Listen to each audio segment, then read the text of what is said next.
சென்னை வியாசர்பாடியில் தீ விபத்தால் பாதிக்கப்பட்ட குடும்பங்களுக்கு உணவு வழங்கிய போது தங்களை போலீசார் தாக்கியதாக புகார் அளித்த தாவேக பெண் நிர்வாகிகள் 2 பேர் ஸ்டான்லி மருத்துவமனையில் அனுமதிக்கப்பட்டுள்ளனர். செய்தியாளர் கதிரவன் இணைப்பில் இருக்கிறார். கதிரவன், வணக்கம். கூடுதல் விவரம் என்ன, சொல்லுங்க. நேற்று மாலை வேசார்பாடி முல்லைநகர் பகுதியில் குடிசை பகுதியில் திடீரென தீ விபத்து ஏற்பட்டது.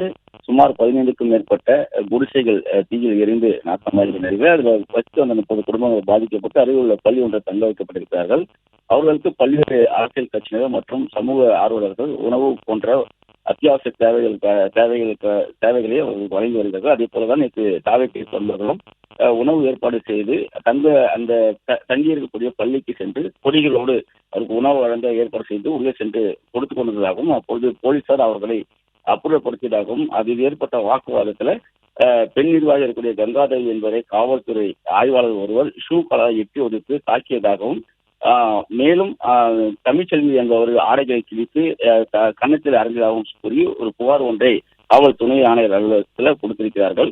அது மட்டும் இல்லாமல் இந்த 2 பெண்களும் போலீசார் தாக்கியதில் காயமடைந்து ஸ்டான்லி மருத்துவமனையில் அனுமதிக்கப்பட்டிருப்பதாகவும் தெரிவிக்கப்பட்டிருக்கிறது. இது தொடர்பாக காவல்துறை உயர் அதிகாரிகள் விசாரணை மேற்கொண்டு வருவதாகவும் தெரிவிக்கப்பட்டிருக்கிறது.